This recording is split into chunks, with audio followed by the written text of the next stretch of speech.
Welcome back student, स्वागत है आपका मेरे यूट्यूब चैनल पर। आज हम डिटर्मिनेंट का फोर्थ लेक्चर स्टार्ट करते हैं। थर्ड लेक्चर में हमने क्या पढ़ा था कि डिटर्मिनेंट का समेशन कैसे लिया जाता है और डिटर्मिनेंट का डिफरेंशिएशन कैसे किया जाता है, और उस पर बेस्ड अपन ने कुछ क्वेश्चंस देखे थे। आज अपन को पढ़ना है कि डिटर्मिनेंट का इंटीग्रेशन कैसे किया जाता है और डिटर्मिनेंट की हेल्प से लीनियर इक्वेशन को कैसे सॉल्व किया जाता है। तो सबसे पहला टॉपिक अपन स्टार्ट करते हैं, integration of determinant. Integration of determinant.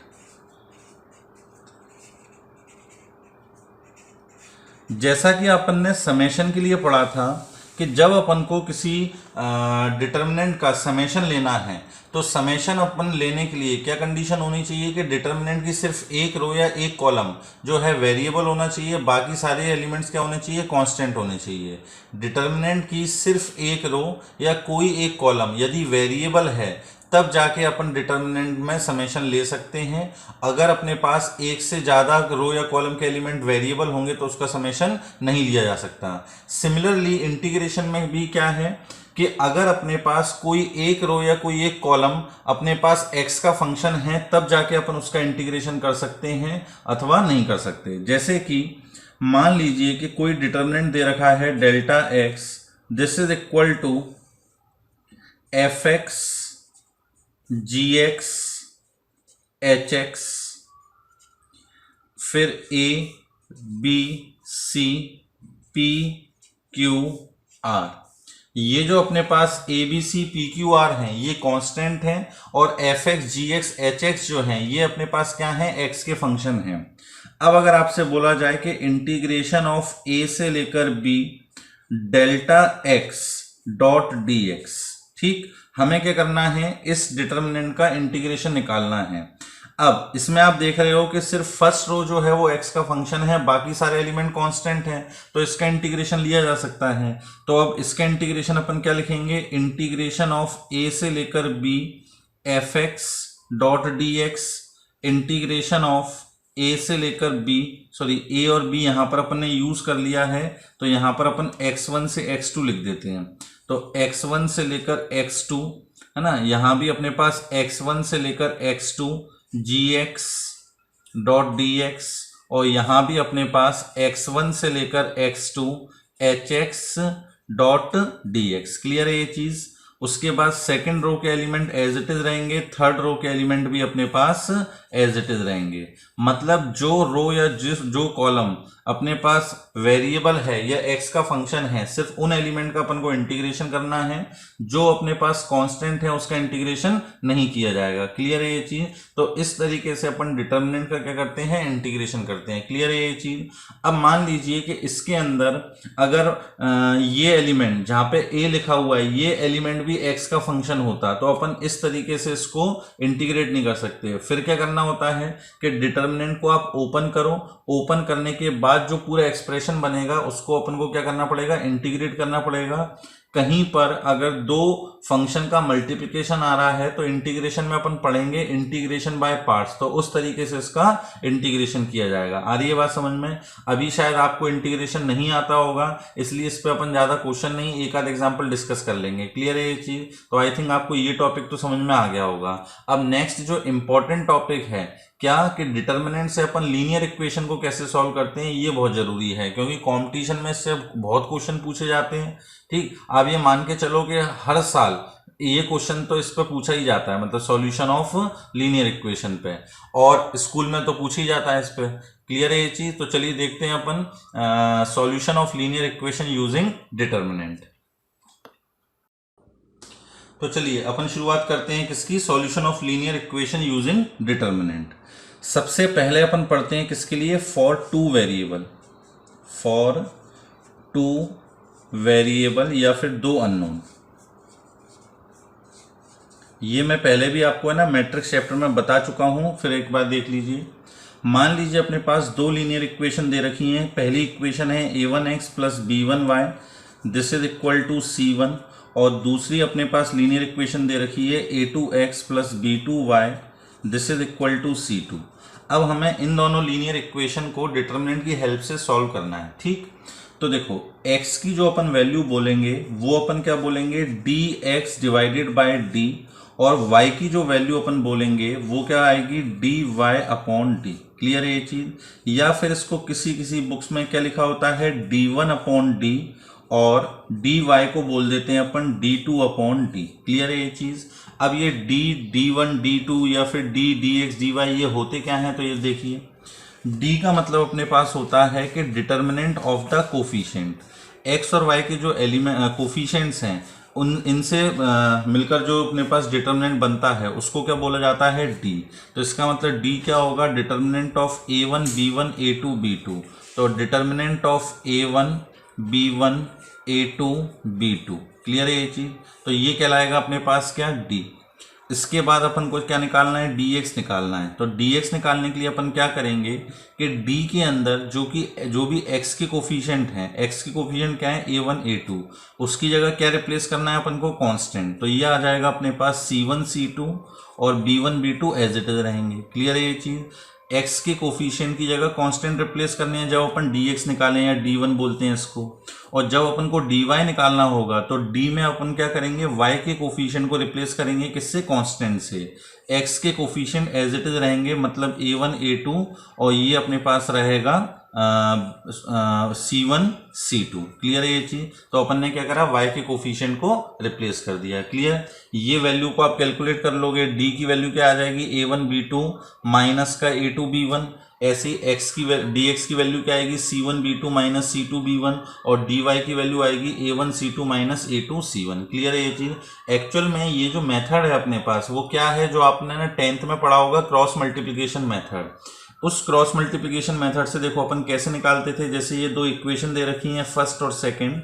इनसे अपन को क्या करना है कि एक्स और वाई की वैल्यू निकालनी है। तो अपन क्या करते थे, देखो लीनियर इक्वेशन अपन इस तरीके से लिख लेते हैं, a1x प्लस का b1y माइनस का c1 इक्वल टू 0, और दूसरी इक्वेशन अपने पास है a2x प्लस का b2y माइनस का c2 इक्वल टू 0। ठीक। अब क्रॉस मल्टीप्लिकेशन मेथड में अपन कैसे करते थे, x डिवाइडेड बाय x के कोफिशिएंट को छुपाओ, तो b1 इंटू माइनस c2, तो यह आ जाएगा अपने पास माइनस का b1 c2। ठीक। फिर minus times of b2 into minus का c1, तो माइनस माइनस क्या हो जाएगा, प्लस, तो यह आ जाएगा प्लस का b2 c1। क्लियर है ये चीज। ऐसी माइनस y डिवाइडेड बाय क्या होगा, तो y के कोफिशिएंट छुपाओ, तो माइनस का a1 c2 माइनस का a1 c2 और प्लस का a2 c1।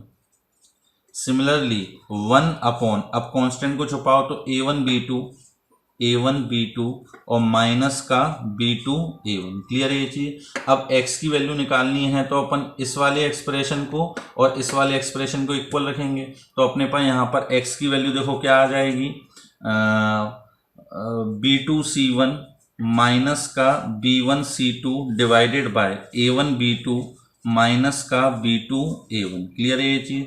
अब ये जो वैल्यू लिखी है देखो, a1 b2 minus b2 a1, ये किसकी वैल्यू है, d की, तो इसकी जगह अपन ने क्या रख दिया है, d रख दिया है। और ये जो लिखा हुआ है b2 c1 minus b1 c2 minus b1 c2, ये किसकी वैल्यू है अपने पास, dx की, तो इसकी जगह अपन ने क्या रख दिया है, dx। तो अपन बोल सकते हैं कि x की वैल्यू क्या आ जाएगी, dx अपॉन d।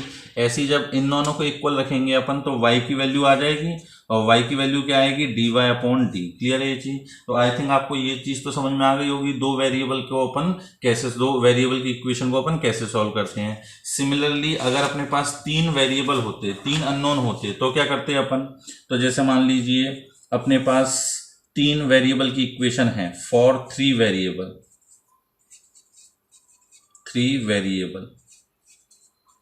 अब पहली इक्वेशन अपन को दे रखी है a1x plus b1y plus c1z equal to d1। दूसरी इक्वेशन दे रखी है a2x plus b2y plus c2z equal to d2। और तीसरी इक्वेशन दे रखी है a2x प्लस का b2y प्लस का c2z, this is equal to d3। ठीक है कि नहीं है। अब इसमें अपन को x y z की वैल्यू निकालनी है, तो x की वैल्यू सेम प्रोसीजर रहेगा।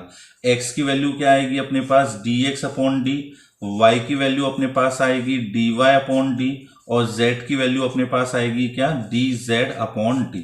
ठीक है।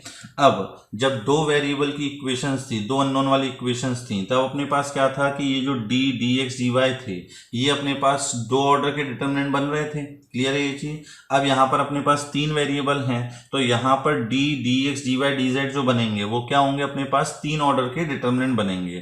तो इनको करने में बस कैलकुलेशन टाइम बढ़ जाएगा, लेकिन टिपिकल बिल्कुल नहीं होंगे। आ रही है बात समझ में? ये टिपिकल बिल्कुल भी नहीं होंगे, बस कैलकुलेशन टाइम थोड़ा सा बढ़ जाएगा। अब इसके अंदर अपन डी की बात करें तो डी एक्चुअली होता क्या था, एक्स और वाई के कोफिशिएंट का। अब यहां पर क्या है कि तीन वेरिएबल हैं, तो अपन क्या बोलेंगे, d is the determinant of the coefficient of x y z. X y z के जो कोफिशिएंट हैं उनका जो डिटर्मिनेंट है वो क्या कहलाएगा, अपने पास डी कहलाएगा। तो अपन डी क्या बोलेंगे, A1 A2 A3, फिर B1 B2 B3 C1 C2 C3। Clear है ये चीज। तो ये अपने पास क्या हो जाएगा, डी हो जाएगा। सिमिलरली यदि अपन को अब dx निकालना होगा, तो dx का मतलब अब क्या हुआ कि d में अपन x के कोफिशिएंट को किससे रिप्लेस कर दें, कांस्टेंट से। यहां पर कांस्टेंट क्या है, d1 d2 d3। तो अगर अपन x के कोफिशिएंट को d1 d2 d3 से रिप्लेस कर दें, बाकी एलिमेंट को एज इट इज लिखे रहने दो, मतलब y के कोफिशिएंट और z के कोफिशिएंट ये ऐसे लिखे रहने दो, तो ये क्या हो गया अपने पास dx। सिमिलरली यदि अपन को dy निकालना होगा, तो dy निकालने के लिए अब क्या करेंगे कि जो d था, d डिटर्मिनेंट था, उसमें y के कोफिशिएंट की जगह कांस्टेंट रिप्लेस करेंगे। तो a1 a2 a3, फिर d1 d2 d3, और z के कोफिशिएंट एज इट इज रहेंगे C1 C2 C3। आ रही है बात समझ में?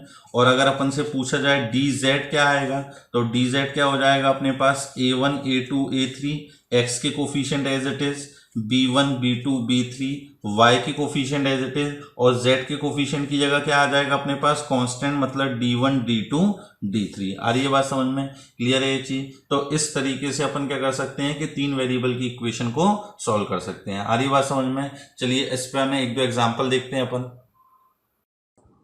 अभी की एग्जाम्पल दे रखा है क्या कि solve by Cramer rule. Cramer rule मतलब जो अभी अपन ने डिटर्मिनेंट वाला मेथड पढ़ा है उसको अपन क्या बोलते हैं, क्रैमर रूल।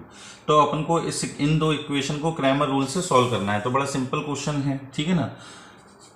अब इसके अंदर x की वैल्यू वही dx अपॉन डी और y की वैल्यू dy अपॉन डी। अब यहाँ पर ये बताओ d अपने पास जो डिटर्मिनेंट है वो क्या होगा, तो d जो होता है वो x और y के कोफिशिएंट का डिटर्मिनेंट होता है। तो क्या आएगा अपने पास, 2 -1 3 और 5। क्लियर है ये चीज।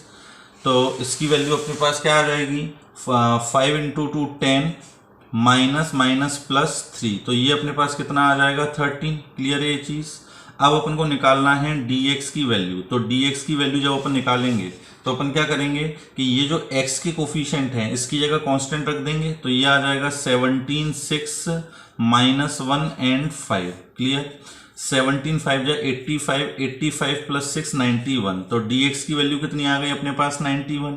और जब अपन dy की वैल्यू निकालेंगे तो क्या करेंगे अपन, y के कोफिशिएंट की जगह कांस्टेंट रख देंगे, x के कोफिशिएंट एज इट इज रहेंगे। तो -1 और 5 की जगह क्या रखेंगे, 17 और 6। क्लियर है ये चीज। तो ये अपने पास आएगा 6 2 जा 12 माइनस 15 3 जा 51। तो ये अपने पास आ जाएगा माइनस का 39। क्लियर है ये चीज। देयरफॉर अपन क्या बोल सकते हैं, x की वैल्यू क्या होती है, dx अपॉन डी। तो dx की वैल्यू कितनी आई है, 91, और d की वैल्यू कितनी आई है, 13। तो अपने पास ये कितना हो जाएगा, 7 टाइम्स। क्लियर है। तो 13 7 जा 91। और जब अपन को y की वैल्यू निकालनी होगी तो y की वैल्यू क्या आएगी अपने पास, dy अपॉन डी। तो ये हो गया अपने पास माइनस का 39 अपॉन 13। ये कैंसिल हो गया तो क्या आ जाएगा, माइनस का 3। तो x की वैल्यू आ गई 7 और y की वैल्यू आएगी -3। देखो आपको चेक करना है कि ये आंसर सही आया है या नहीं। ये वैल्यू आप इसमें रख के चेक कर लीजिए। तो जैसे x की वैल्यू 7 और y की वैल्यू -3 रखेंगे तो 7 2 जा 14, 14 प्लस 3 17। इस इक्वेशन को सेटिस्फाई कर रहे हैं। यहाँ रख के देखते हैं तो 7 3 जा कितना, 21, और 5 3 जा 15। तो 21 माइनस का 15 कितना आ जाएगा, 6। क्लियर है ये चीज। तो ये जो अपना आंसर निकल के आया वो बिल्कुल सही है। अब अपन देखते हैं कि 3 अननोन की इक्वेशन दे रखी हो तो उसमें कैसे सॉल्व करेंगे। नेक्स्ट एग्जांपल क्या दे रखा है कि अब अपने पास 3 वेरिएबल हैं और उसको क्रैमर रूल से सॉल्व करना है। ठीक। अब इसमें भी अपन को dx dy dz सब निकालना पड़ेगा। तो देखो सबसे पहले d तो क्या आएगा, डिटर्मिनेंट ऑफ द कोफिशिएंट, है ना। तो d की वैल्यू क्या आएगी, determinant of 5 minus 7 1, 6 minus 8 minus 1, 3 2 minus का 6। अब आपको है ना डिटर्मिनेंट की वैल्यू निकालना आती है, तो अपन कैलकुलेशन में ज़्यादा टाइम वेस्ट नहीं करेंगे। इसकी वैल्यू जब आप निकालोगे तो ये कितनी आ जाएगी अपने पास 55। क्लियर है, ये चीज़ निकाल के देख लेना। सिमिलरली जब अपन dx की वैल्यू निकालेंगे तो dx का मतलब हो गया अपने पास डिटर्मिनेंट ऑफ 11 15 7, ठीक। x के कोफिशिएंट की जगह कांस्टेंट लिख दिए और बाकी y और z के कोफिशिएंट एज इट इज रहेंगे, और यहाँ पर आएगा 1 माइनस का 1 और माइनस का 6। क्लियर है ये चीज़। इसकी जब वैल्यू निकालोगे तो ये भी कितनी आएगी अपने पास 55। सिमिलरली अगर dy निकालना है तो dy की वैल्यू क्या लिखेंगे अपन, डिटर्मिनेंट ऑफ 5 6 3, ये एज इट इज रहेंगे। y के कोफिशिएंट की जगह क्या आ जाएगा अपने पास 11 15 7 और यहाँ पर 1 माइनस 1 और माइनस का 6, y के कोफिशिएंट एज इट इज। इसकी जब अपन वैल्यू निकालेंगे तो ये वैल्यू अपने पास आएगी माइनस का 55। क्लियर है ये चीज़। और जब अपन dz निकालेंगे तो dz का मतलब हो गया डिटर्मिनेंट ऑफ 5 6 3 माइनस का 7 माइनस का 8 2, अब z के कोफिशिएंट की जगह 11 15 और 7, ठीक। इसको जब आप कैलकुलेट करोगे तो ये वैल्यू अपने पास आएगी माइनस का 55। क्लियर है ये चीज। देयरफॉर अब अपन को x की वैल्यू बतानी है, तो x की वैल्यू dx अपॉन डी, तो 55 अपॉन 55 कितना आ जाएगा 1। y की वैल्यू निकालनी होगी तो dy upon D minus 55 upon 55 that is minus 1, और z की वैल्यू निकालनी होगी तो क्या आ जाएगी अपने पास minus 55 upon 55 that is minus 1। Clear है ये चीज। तो x y z की वैल्यू निकल के आ गई। अब आपको चेक करना है कि जो आपका आंसर निकल के आया, लास्ट में एक बार चेक जरूर कर लिया करो ये जो आंसर निकल के आया ये सही है या नहीं। तो इन तीनों वैल्यू को अपन इक्वेशन में सेटिस्फाई करा के देखें तो देखो x की जगह 1 और y और z की जगह -1, तो x की जगह 1 रखोगे तो 5, यहाँ पे -1 रखोगे तो 5 + 7 12, 12 - 1 11, इसको सेटिस्फाई कर रही है। यहाँ रख के देखो 6 + 8 14, 14 + 1 15। क्लियर है ये चीज। यहाँ रखते हैं 3, 3 माइनस का 2 1 और 1 प्लस का 6 7, ठीक। तो जब ये वैल्यू तीनों को सेटिस्फाई करनी है इसका मतलब ये आंसर अपना सही है। क्लियर। तो अब अपन नेक्स्ट देखते हैं। ये तो सिंपल समझ में आ ही गया होगा कि अगर अपन को क्रैमर रूल से सॉल्व करने को बोला जाए तो अपन आसानी से निकाल सकते हैं। अब इसके अंदर नेक्स्ट आता है टाइप्स ऑफ सॉल्यूशन, जो अपन ने मैट्रिक्स में पढ़ा था। कि अपने पास नॉन होमोजीनियस इक्वेशन के लिए सॉल्यूशन होते थे कंसिस्टेंट सॉल्यूशन, इनकंसिस्टेंट सॉल्यूशन, है ना, इनफाइनाइट सॉल्यूशन, और होमोजीनियस इक्वेशन के लिए अपने पढ़ा था trivial solution and non trivial solution. तो वो सारी सेम चीजें अपने पास इसके अंदर भी आएंगी। तो नेक्स्ट अपन देखते हैं टाइप्स ऑफ सॉल्यूशन। अब देखिए क्या है टाइप्स ऑफ सॉल्यूशन में, सब दो केस होते थे अपने पास। एक तो होता था नॉन होमोजीनियस इक्वेशन के लिए और एक होता था होमोजीनियस। ये मैंने मैट्राइसिस के लेक्चर में आपको डिटेल में समझाया था कि होमोजीनियस इक्वेशन क्या होती है और नॉन होमोजीनियस। होमोजीनियस का मतलब होता है ऐसी इक्वेशन जिसमें हर टर्म की डिग्री सेम हो, और नॉन होमोजीनियस का मतलब होता है जिसमें हर टर्म की डिग्री सेम ना हो, ठीक। तो सबसे पहले अपन कंसीडर करते हैं फॉर नॉन होमोजीनियस इक्वेशन। अब अपन 3 वेरिएबल की इक्वेशन ले लेते हैं। जैसा 3 वेरिएबल के लिए होगा वैसे 2 वेरिएबल के लिए भी होगा। तो अपन ने जैसे 3 इक्वेशन ली, a1x प्लस का b1y प्लस का c1z this is equal to d1, ठीक। दूसरा अपने पास a2x प्लस का b2y प्लस का c2z this is equal to d2, और तीसरा अपने पास है a3x plus b3y plus c3z is equal to d3। ये अपने पास 3 इक्वेशन दे रखी हैं, ठीक। अब इसके सॉल्यूशन तो अपन को पता ही है कि x की वैल्यू अपने पास क्या होती है dx अपॉन d, ठीक। y की वैल्यू अपने पास क्या होती है dy अपॉन d, और z की वैल्यू क्या होती है अपने पास dz अपॉन d। क्लियर। यहां तक तो अपन को पता ही है। अब इसके अंदर क्या क्या पॉसिबिलिटी हो सकती है, क्या क्या केस बन सकते हैं सॉल्यूशन के लिए। पहला केस अपने पास आ जाए क्या कि if dx dy dz d, ठीक। ये चलो dx dy dz नहीं, सिर्फ अपने d की बात करेंगे, d डिनोमिनेटर में है। अगर d की वैल्यू नॉट इक्वल टू जीरो होगी। अब मान लीजिए डिनोमिनेटर में जो है वो जीरो नहीं आ रहा, डिनोमिनेटर में जो है वो जीरो नहीं आ रहा, इसका मतलब एक्स वाई जेड की कोई ना कोई वैल्यू तो निकल कर आएगी। ठीक, तो अपन क्या बोलेंगे कि if d is not equal to zero then system of linear equations are consistent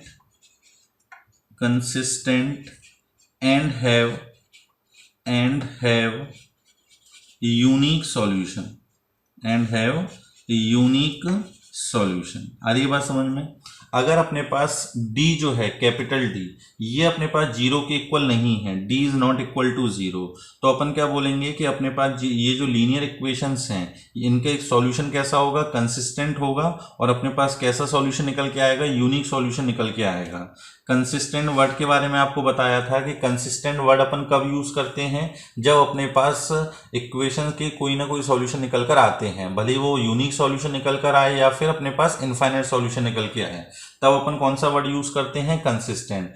inconsistent word कब यूज करते हैं, जब इक्वेशन का कोई भी सॉल्यूशन नहीं निकल कर आता। ठीक है ना। तो अब अपने पास पहला केस तो ये बन गया कि जब d जो है वो जीरो नहीं होगा तब अपन बोलेंगे कि सिस्टम ऑफ लीनियर इक्वेशन जो है वो कंसिस्टेंट है और इनका सॉल्यूशन कैसा होगा, अपने पास यूनिक होगा। दूसरा केस अपने पास क्या बन सकता है कि if d is equal to zero, मतलब डिनोमिनेटर जो है वो क्या हो जाए, अपने पास जीरो के इक्वल हो जाए, and at least one of dx, dy, dz is non zero. ठीक, क्या मतलब हुआ इसका कि अपने पास ये जो डिनोमिनेटर में d लिखा हुआ है ये तो जीरो हो, लेकिन dx, dy, dz में कम से कम एक जो है वो नॉन जीरो हो, कम से कम एक, है ना। बाकी तो तीनों की तीनों नॉन जीरो हो सकते हैं, लेकिन कम से कम एक क्या होना चाहिए, नॉन जीरो होना चाहिए। क्लियर है ये चीज, तीनों एक साथ जीरो नहीं हो सकते। तो अगर अपने पास मान लीजिए कि डिनोमिनेटर में जीरो है और ऊपर में कोई नॉन जीरो नंबर लिखा है, तो non zero upon zero defined होता है क्या, बिल्कुल डिफाइंड नहीं होता। तो इसका मतलब इस कंडीशन में अपन क्या बोलेंगे कि जो लीनियर इक्वेशन है उसका कोई भी सॉल्यूशन नहीं निकल कर आएगा। तो अपन बोल देंगे then system of linear equation are inconsistent and have no solution. Clear है ये चीज। तो if d is equal to zero and at least one of dx, dy, dz is non zero, then system of linear equations are कैसी होंगी बेटा, inconsistent. ठीक, and have no solution, और उनका कोई भी सॉल्यूशन निकल कर नहीं आएगा, and have no solution. Clear है ये चीज, कोई दिक्कत तो नहीं है। तो पहला केस अपने पास क्या था कि d नॉन जीरो हो, और दूसरा केस क्या है कि d जीरो हो और dx, dy, dz में से कम एक नॉन जीरो हो।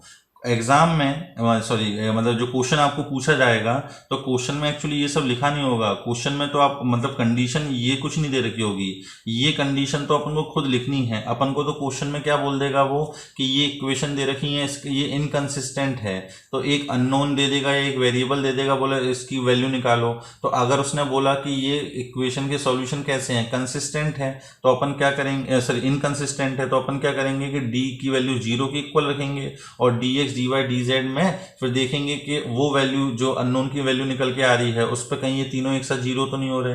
अरे बात समझ में, तो उस टाइप के क्वेश्चन आएंगे तो अपन डिस्कस करेंगे। तो आई थिंक ये दो केस तो समझ में आ गए होंगे अपने को। अब तीसरा अपने पास जो केस बनता है वो क्या केस बनता है कि if dx, dy, dz and d ये तीनों की तीनों क्या हो जाए, अपने पास जीरो हो जाए।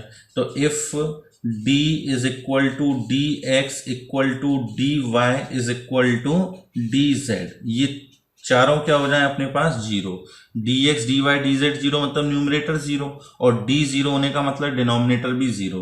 तो ऐसी कंडीशन में अपने पास होगा क्या कि x की वैल्यू आएगी अपने पास जीरो अपॉन जीरो, y की वैल्यू भी क्या निकल कर आएगी जीरो अपॉन जीरो, और z की वैल्यू भी क्या निकल कर आएगी अपने पास 0/0। क्लियर है ये चीज।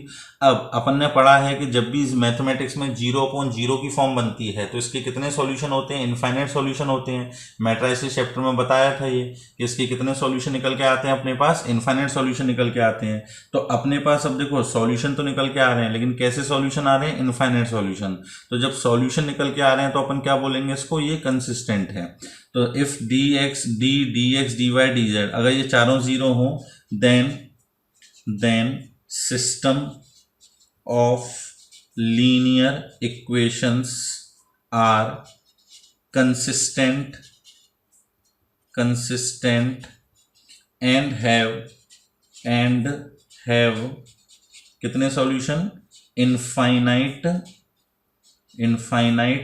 सॉल्यूशंस। क्लियर है। अब उसके अपन को एग्जाम में इनफाइनाइट सॉल्यूशन निकाल कर भी दिखाने पड़ेंगे कि अगर इसके इनफाइनाइट सॉल्यूशन है तो वो क्या होंगे, तो वो के टर्म्स में अपन निकालते थे। क्लियर है ये चीज। तो आई थिंक आपको ये शुरू के 3 केस तो समझ में आ गए होंगे। ठीक, ये जो अपन ने 3 केस पढ़े हैं वो किसके लिए थे, नॉन होमोजीनियस इक्वेशन के लिए। ठीक है ना। अब दूसरा अपना जो आता है वो किसके लिए आता है, होमोजीनियस इक्वेशन। तो for homogeneous equation, homogeneous equation. अब होमोजीनियस इक्वेशन का मतलब क्या होता था, जिसमें हर एक टर्म की डिग्री सेम हो। मतलब जो अपन ने ये इक्वेशन कंसीडर करी थी a1x + b1y + c1z = d1, तो इनमें क्या होगा कि d1 d2 d3 जो कांस्टेंट थे वो क्या हो जाएंगे अपने पास, 0 हो जाएंगे।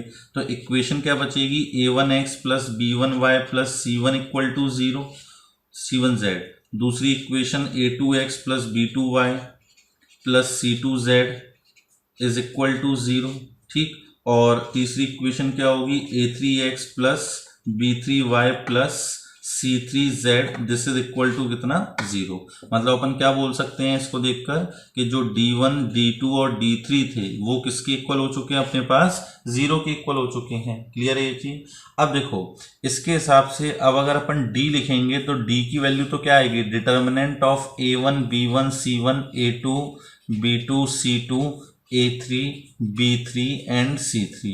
लेकिन जब अपन dx dy dz निकालेंगे तो देखो जैसे dx निकालना है तो dx में क्या होता था, अपन x के कोफिशिएंट की जगह कांस्टेंट लिखते थे। तो कांस्टेंट जो थे d1 d2 d3 इसकी जगह क्या आ चुका है अपने पास, 0 आ चुका है। और डिटर्मिनेंट में किसी भी रो या किसी भी कॉलम के एलिमेंट 0 हो जाए तो उसकी वैल्यू क्या हो जाती है अपने पास, 0 हो जाती है। तो अपन क्या बोलेंगे कि dx 0 आएगा, dy भी अपने पास क्या निकल के आएगा, 0, और dz भी अपने पास क्या होगा, 0। तो होमोजीनियस इक्वेशन में dx dy dz ये हमेशा क्या रहते हैं अपने पास, 0 होते हैं। क्लियर है ये चीज। अब किस पे डिपेंड है सॉल्यूशन, d पे। अब d 0 हो सकता है या फिर नॉन 0 हो सकता है। तो इसके अंदर अपने पास कितने केस बनते थे, 2 केस बनते थे। पहला केस अपने पास क्या बनता था, केस फर्स्ट, कि if d is not equal to 0, अगर d अपने पास 0 नहीं है देन अब देखो d जो है अपने पास 0 के इक्वल नहीं है तो अपने पास x की वैल्यू क्या होती है, dx/d। dx तो 0 है और d जो है वो नॉन 0 है। तो अपन मान लेते हैं d की वैल्यू 5i। ठीक, तो x क्या हो जाएगा, 0/5। y की वैल्यू भी क्या आ जाएगी, dy/d। और z की वैल्यू भी क्या आ जाएगी अपने पास, dz/d। dy dz की जगह 0। तो कुल मिला के अपने पास x y z की वैल्यू क्या निकल के आ गई, 0 0 0 आ गई।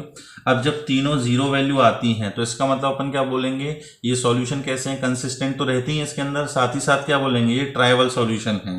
तो if d is not equal to 0 then system of equation have, कैसे सॉल्यूशन कहलाते हैं ये, ट्राइवल सॉल्यूशन। ट्राइवल वर्ड अपन कब यूज करते थे, जब अपने पास होमोजीनियस इक्वेशन के सॉल्यूशन क्या हो, सिर्फ 0 0 0, इसके अलावा कोई भी सॉल्यूशन नहीं आना चाहिए। जब तीनों सॉल्यूशन 0 0 0 आते हैं उसको अपन बोलते हैं ट्राइवल सॉल्यूशन। 2 अननोन के लिए होगा तो x और y की वैल्यू क्या आ रही है, अगर 0, तो कैसे सॉल्यूशन होंगे अपने पास, ट्राइवल सॉल्यूशन। क्लियर है ये चीज। दूसरा केस अपने पास क्या बनेगा कि if d is equal to 0। अब देखो d अगर 0 के इक्वल हो गया मतलब डिनोमिनेटर भी अब 0 के इक्वल आ गया, तो अपन क्या बोलेंगे कि x की वैल्यू भी क्या आएगी, 0/0, y की वैल्यू 0/0 और z की वैल्यू भी अपने पास 0/0। जब तीनों 0/0 आ गए तो 0/0 के कितने सॉल्यूशन आते हैं, इनफाइनाइट सॉल्यूशन आते हैं। तो देन सिस्टम ऑफ इक्वेशन क्या बोलेंगे, have non trivial solution. Clear है ये चीज, कोई दिक्कत तो नहीं है इसके अंदर। अगर अपने पास सॉल्यूशन सिर्फ 0 0 0 है तो ट्राइवल सॉल्यूशन, अगर अपने पास इनफाइनाइट सॉल्यूशन है तो क्या हो जाएगा, नॉन ट्राइवल सॉल्यूशन। इन नॉन ट्राइवल में 0 0 0 तो एक सॉल्यूशन है ही, लेकिन इसके अलावा भी अपने पास बहुत सारे सॉल्यूशन निकल कर आएंगे। क्लियर है ये चीज। तो आई थिंक आपको ये टॉपिक अच्छे से समझ में आ गया होगा। ये कुछ टर्म्स हैं जो अच्छे से याद रखना। नॉन होमोजीनियस में सॉल्यूशन जो होते हैं वो दो टाइप के हैं, कंसिस्टेंट या फिर इनकंसिस्टेंट। कंसिस्टेंट वर्ड अपन तब यूज करेंगे जब सॉल्यूशन निकल के आ रहे हो, भले वो यूनिक सॉल्यूशन हो या फिर इनफाइनाइट सॉल्यूशन हो। और इनकंसिस्टेंट अपन कब यूज करेंगे, जब अपने पास कोई भी सॉल्यूशन निकल के नहीं आ रहा। क्लियर है ये चीज। अब कंसिस्टेंट में भी दो सॉल्यूशन है, एक तो है यूनिक सॉल्यूशन और एक है अपने पास इनफाइनाइट सॉल्यूशन। यूनिक सॉल्यूशन अगर है तो इसका मतलब डी जो होता है वो क्या होगा, नॉन जीरो। और यदि अपने पास कैसे सॉल्यूशन है, इनफाइनाइट सॉल्यूशन है, तो अपन क्या बोलेंगे कि dx dy dz और d ये सब की सब क्या होंगे, जीरो के इक्वल। नो सॉल्यूशन के लिए क्या कंडीशन थी कि अगर अपने पास d जो है वो जीरो के इक्वल है और dx dy dz में कम से कम एक क्या होना चाहिए, अपने पास नॉन जीरो होना चाहिए। तो उस समय क्या होगा, अपने पास नो सॉल्यूशन। आ रही है बात समझ में। दूसरा केस अपन ने क्या पढ़ा है कि होमोजीनियस इक्वेशन के लिए, तो होमोजीनियस इक्वेशन में अपने पास क्या है कि dx dy dz तो जीरो ही होंगे, क्योंकि कांस्टेंट जो है वो क्या हो चुके हैं, जीरो हो चुके हैं, है ना। तो dx dy dz की वैल्यू तो जीरो के इक्वल ही निकल के आएगी। और अपने पास क्या था, d था। अब d अगर जीरो के इक्वल दे रखा है तो अपने पास 0/0 बनेगा, तो फिर क्या सॉल्यूशन होंगे, इनफाइनाइट सॉल्यूशन, और इसको क्या बोला जाता है, नॉन ट्राइवल सॉल्यूशन। और d अगर जीरो के इक्वल नहीं है तब अपने पास एक्स वाई जेड की सिर्फ एक वैल्यू आएगी, क्या, 0 0 0। क्लियर है ये चीज। तो उस समय अपन क्या बोलेंगे, इसके ट्राइवल सॉल्यूशन है। तो एग्जाम में सिर्फ ये वर्ड दे रखे होंगे कि ये इक्वेशन है इसके ट्राइवल सॉल्यूशन है, ये इक्वेशन इसके नॉन ट्राइवल सॉल्यूशन है, या इसके यूनिक और कंसिस्टेंट सॉल्यूशन है। तो आपको पहचानना है कि उसके लिए मैथमेटिकल कंडीशन क्या होंगी। क्लियर, कि अगर बोल दिया ट्राइवल सॉल्यूशन है तो ये उसकी मैथमेटिकल कंडीशन है, नॉन ट्राइवल सॉल्यूशन है तो ये उसकी मैथमेटिकल कंडीशन है। क्लियर है ये चीज। एग्जाम में क्वेश्चन में ये नहीं कंडीशन दे रखी होगी, उसको एग्जाम में तो सिर्फ क्वेश्चन में ये लिखा होगा, उसके हिसाब से अपन को ये मैथमेटिकल कंडीशन लिखनी है। ठीक है कि नहीं है। अब इस पर आप क्वेश्चन देखो कि क्वेश्चन कैसे पूछे जाते हैं, जब आपको आइडिया लगेगा। अब ये एग्जाम्पल दे रखा है अपन को क्या, कि by using determinant solve the following system of equation. अपन को डिटर्मिनेंट का यूज करके इसको सॉल्व करना है। ठीक, तो देखो अपन को सॉल्यूशन तो पता ही है, dx/d dy/d dz/d। अब अपन क्या करते हैं, dx dy dz की वैल्यू निकालते हैं। तो सबसे पहले d की वैल्यू निकालेंगे, तो d की वैल्यू क्या आएगी, 1 1 1 1 2 3 1 3 एंड 5। क्लियर है ये चीज़। अब देखो इसकी वैल्यू निकालनी है अपन को, तो देखो छोटी छोटी वैल्यू में डायरेक्ट एक्सपेंड करके भी निकाल सकते हो, या फिर 3 1 दिख रहे हैं आपको तो 2 1 को 0 भी बना सकते हो। तो मान लीजिए कि मैंने इसके अंदर ऑपरेशन लगा दिया क्या, कि C1 changes to C1 minus C2। ठीक, तो C1 में से C2 माइनस करोगे तो ये 0, ये -1 और ये -2। फिर C2 changes to C2 minus C3, तो 1 - 1 0, ये आ जाएगा -1 और ये आ जाएगा -2 1 3 5। अब आपको दिख रहा है कि दो रो जो है वो, दो कॉलम जो है वो सेम हो चुके हैं, तो इसकी वैल्यू कितनी आ जाएगी, 0। तो d तो अपने पास क्या आ गया, अब देखो 0। अब d 0 मतलब डिनोमिनेटर 0 है। अब अगर न्यूमरेटर में मतलब dx dy dz ये तीनों भी 0 के इक्वल आ गए, तो अपन क्या बोलेंगे, इनफाइनाइट सॉल्यूशन होंगे। क्लियर है ये चीज। सेकंड थर्ड वाला केस बनेगा। और यदि अपने पास क्या हुआ कि dx dy dz में कोई एक नॉन जीरो आ गया, तो अपन क्या बोलेंगे, नो सॉल्यूशन। क्लियर है ये चीज। तो उस समय ये इनकंसिस्टेंट हो जाएंगे। तो अब अपन निकाल के देखते हैं क्या, dx dy dz की वैल्यू। तो देखो dx की वैल्यू अपन निकालेंगे, तो dx की वैल्यू क्या होगी, डिटर्मिनेंट ऑफ x के जो कोफिशिएंट है उसकी जगह क्या लिखना है, 147। तो 147, फिर 1 2 3 और 1 3 5। क्लियर है ये चीज। अब इसकी वैल्यू अगर अपन निकालें तो देखो इसमें भी क्या होगा कि ऑपरेशन लगा दो, C1 माइनस C2, तो 1 - 1 कितना, 0, 4 - 2 कितना, 2, 7 - 3 कितना, 4। क्लियर है ये चीज। उसके बाद यहाँ पर 1 - 1 0, 2 - 3 -1, 3 - 5 -2, फिर 1 3 5। क्लियर है ये चीज। अब देखो एक तरीके से फर्स्ट कॉलम और सेकंड कॉलम जो है वो सेम हो गया। कैसे? अगर मैं इसके अंदर 2 कॉमन ले लूं और इसके अंदर -1 कॉमन ले लूं तो ये एलिमेंट हो जाएंगे 0 1 2 0 1 2। तो इसका मतलब dx की वैल्यू कितनी है? 0। क्लियर है ये चीज। सिमिलरली यदि आप dy निकालोगे तो dy अपने पास क्या निकल के आएगा? Determinant of 1 1 1 1 4 7 and 1 3 5। क्लियर है ये चीज। इसकी वैल्यू भी जब आप निकालोगे तो देखना 0 आ रही होगी। और सिमिलरली dz जो है वो क्या आएगा अपने पास? Determinant of 1 1 1 1 2 3 and 1 4 7। इसकी वैल्यू भी जब अपन कैलकुलेट करेंगे तो ये भी अपने पास क्या आएगा? 0 आएगा। देयरफॉर क्या कंडीशन हुई कि d dx dy और dz ये सब की सब किसके इक्वल आ गए? 0 के इक्वल आ गए। अब ये सब 0 के इक्वल आ गए तो अपन क्या बोलेंगे? जो लीनियर इक्वेशन है उसके कितने सॉल्यूशन होंगे? इनफाइनाइट सॉल्यूशन होंगे। सो लीनियर इक्वेशन हैव क्या बोला जाएगा? Have infinite solutions. ठीक। अब ये तो पता लगा लिया अपन ने कि इसके कितने सॉल्यूशन होंगे? इनफाइनाइट सॉल्यूशन होंगे। लेकिन वो सॉल्यूशन क्या होंगे हमको ये पता लगाना है। क्लियर। अब ये पता लगाने के लिए अपन क्या करेंगे कि इन तीन में से कोई भी दो इक्वेशन को कंसीडर करते हैं। तो मान लीजिए अपन ने पहली दो इक्वेशन कंसीडर करी। तो जैसे पहली इक्वेशन अपने पास लिखी है क्या कि x plus y plus z this is equal to 1। और दूसरी इक्वेशन अपने पास लिखी है x प्लस 2y प्लस का 3z this is equal to कितना है? 4। अब ये दो इक्वेशन अपन ने ली। अपन को क्या करना है कि इनको सॉल्व करके सॉल्यूशन निकालने हैं। ठीक है ना? Infinite solution. अब देखो जब भी इनफाइनाइट सॉल्यूशन निकालने होंगे भले ही वो नॉन होमोजीनियस इक्वेशन के लिए हो या होमोजीनियस इक्वेशन के लिए हो, किसी भी एक वेरिएबल की जगह आप के रख दो। किसी भी एक वेरिएबल की जगह क्या रख दो? के। तो अपन मान लेते हैं कि put z is equal to k. Clear है ये चीज। देयरफॉर जब आप z की जगह के रखोगे तो x प्लस वाई की वैल्यू किसके इक्वल आ जाएगी? 1 माइनस z मतलब 1 माइनस के। और दूसरी equation x plus 2y this is equal to 4 minus का 3z। और z की जगह आपने क्या रखा है? के। अब ये दो इक्वेशन बन गई और अननोन कितने हैं अपने पास? 2 हैं। z की वैल्यू तो अपन ने क्या रख ली है? के रख ली है। अब इन दोनों इक्वेशन को सॉल्व करके अपन क्या करेंगे? x और y की वैल्यू निकालेंगे इन टर्म्स ऑफ किसके? के की। तो देखो इसमें से माइनस कर दूं तो क्या बचेगा अपने पास? माइनस का y। x से x तो कैंसिल हो जाएगा। माइनस का y this is equal to 1 minus 4 minus 3 और प्लस का 3 के माइनस का के तो प्लस का 2 के। क्लियर। तो y की वैल्यू क्या निकल के आ गई अपने पास? 3 माइनस का 2 की। तो अपने पास z तो था k और y की वैल्यू क्या आ गई? 3 माइनस 2 के। ये वैल्यू जो है अपन पहली इक्वेशन में रख दें तो अपन को किसकी वैल्यू पता लग जाएगी? x की। तो एंड x प्लस y की जगह अपन को क्या रखना है? 3 माइनस का 2 के। और प्लस z की जगह अपन को क्या रखना है? k। This is equal to 1। तो x प्लस 3 माइनस का k this is equal to 1। इसको उधर शिफ्ट किया तो देखो 1 माइनस 3 कितना होगा? माइनस का 2 और प्लस का कितना? k। क्लियर है ये चीज। तो कुल मिला के अपने पास x y z की वैल्यू क्या निकल के आ गई? x इक्वल टू आ गया माइनस का 2 प्लस का k। y की वैल्यू निकल के आई है 3 माइनस 2 के। और z की वैल्यू निकल क्या मानी थी अपन ने? k। तो ये x y z की वैल्यू आ गई। और अपन इनके बारे में क्या बोल देंगे कि वेयर k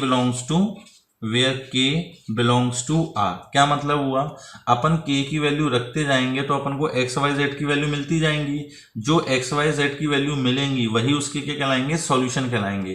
जैसे मान लो अपन ने k की वैल्यू 0 रखी तो x y z की वैल्यू क्या आएगी? -2 3 और 0। तो -2 3 और 0 इन तीनों इक्वेशन का क्या होगा? सॉल्यूशन। ऐसी k की वैल्यू 1 रखोगे तो क्या आएगा? माइनस का 1। यहाँ पर आएगा 1 और यहाँ आएगा 1। तो -1 1 और 1 वो भी इसका क्या होगा? सॉल्यूशन होगा। तो अपन k की ऐसी कितनी वैल्यू रख सकते हैं? इनफाइनाइट वैल्यू रख सकते हैं। तो जब अपन इनफाइनाइट वैल्यू रखेंगे तो अपन को टोटल कितने सॉल्यूशन मिल जाएंगे? इनफाइनाइट सॉल्यूशन मिल जाएंगे। क्लियर है ये चीज। तो अपन को d dx dy dz ये निकाल कर पता लगाना है कि इसके कैसे सॉल्यूशन होंगे। क्लियर है। चलिए और क्वेश्चन देखते हैं। अब नेक्स्ट अपने पास एग्जांपल क्या दे रखा है कि using determinant solve this equation, अपन को डिटर्मिनेंट का सॉल्व यूज करके इन इक्वेशन को सॉल्व करना है, ठीक है कि नहीं है। अब एक्चुअली जब आप 3D पढ़ लोगे ना तो 3D में आप ये पढ़ोगे कि जो अपने पास ये 3 वेरिएबल में इक्वेशन लिखी होती है, एक्स वाई जेड में कोई लीनियर इक्वेशन लिखी है, वो एक्चुअली क्या रिप्रेजेंट करती है, प्लेन सरफेस को रिप्रेजेंट करती हैं। जैसे ये अपने पास पूरा क्या है, एक प्लेन सरफेस है। आ रही है बात समझ में। अपन पढ़े हैं कि अगर एक्स और वाई में 2 डिग्री की इक्वेशन दे रखी हो, सॉरी 2 डिग्री की नहीं, 2 वेरिएबल की इक्वेशन दे रखी हो एक्स और वाई में, तो अपने पास ये क्या रिप्रेजेंट करती है कि स्ट्रेट लाइन को रिप्रेजेंट करती है। Similarly linear equation in 3 variable a x plus b y plus c z equal to d, this represent the plane surface. Clear है ये चीज। अब इसके अंदर देखो क्या है कि अगर अपन ध्यान से देखें, जब आप 3D पढ़ लोगे तो आपको और अच्छे से समझ में आएगा। एक्स वाई जेड के जो कोफिशिएंट है वो सब प्रपोर्शन में दे रखे हैं। जैसे यहाँ पर 1 - 3 5 है, अगर 1 - 3 5 में अपन 2 का मल्टीप्लाई करें तो यहाँ पर क्या आ जाएगा, 2 - 6 10, वही दे रखे हैं। और जब इनमें अपन 3 का मल्टीप्लाई करेंगे तो क्या आएगा, 3 - का 9 और 15। क्लियर है ये चीज। तो एक तरीके से ये क्या है, तुम्हारे पास पैरेलल प्लेन दे रखे हैं। ये क्या दे रखे हैं अपने पास, पैरेलल प्लेन दे रखे हैं। तो इसका देखना कोई भी सॉल्यूशन निकल के नहीं आएगा। तो चलो इसमें अपन सबसे पहले तो निकालते हैं क्या, डी। सबसे पहले अपन क्या निकालते हैं, डी निकालते हैं। तो जब आप डी निकालोगे तो डी की वैल्यू क्या निकल के आएगी, डिटर्मिनेंट ऑफ 1 2 3 -3 माइनस का 6 माइनस का 9 5 10 और 15। क्लियर है ये चीज। यहाँ पर आप देख रहे हो कि यहाँ से अगर मैं -3 कॉमन ले लूँ या यहाँ से 5 कॉमन ले लूँ तो यहाँ के एलिमेंट क्या बचेंगे, 1 2 3 और ये भी 1 2 3, तो डी की वैल्यू क्या आ गई, 0। सिमिलरली अगर अपन dx की वैल्यू निकालेंगे तो dx की वैल्यू क्या आएगी, 4 11 12 -3 माइनस का 6 माइनस का 9 5 10 और 15। क्लियर है ये चीज। अब यहां पर भी देखो सेकंड कॉलम और थर्ड कॉलम सेम है। कैसे सेम है, सेकंड कॉलम से तो अपन क्या कॉमन ले लें, -3, थर्ड कॉलम से क्या कॉमन ले लें, 5। तो जब यहां से -3 कॉमन लोगे तो यहाँ एलिमेंट क्या बचेंगे, 1 2 3, और यहाँ से 5 कॉमन लोगे तो 1 2 3। तो अपने पास दोनों कॉलम सेम हो गए, इसकी वैल्यू भी क्या आएगी, 0। सिमिलरली जब आप dy की वैल्यू निकालोगे तो dy की वैल्यू भी 0 आएगी, और dz की वैल्यू निकालोगे तो वो भी अपने पास क्या आएगी, 0। अब देखो मैथमेटिकली अपन सॉल्व कर रहे हैं, मैथमेटिकली अपन सॉल्व कर रहे हैं तो अपन को क्या पता लग रहा है कि dx dy dz और d ये चारों की चारों 0 हैं। तो सॉल्यूशन तो अपने पास कैसे होने चाहिए, इनफाइनाइट होने चाहिए। अपन ने यही पढ़ रखा है कि अगर dx dy dz और d 0 हो तो सॉल्यूशन कैसे होंगे, अपने पास इनफाइनाइट होंगे। चलो अपन मान के भी चलते हैं कि इनफाइनाइट सॉल्यूशन है। अब अपन इनफाइनाइट सॉल्यूशन निकालते कैसे हैं, तो इनफाइनाइट सॉल्यूशन निकालने के लिए अपन z की जगह k रखते थे।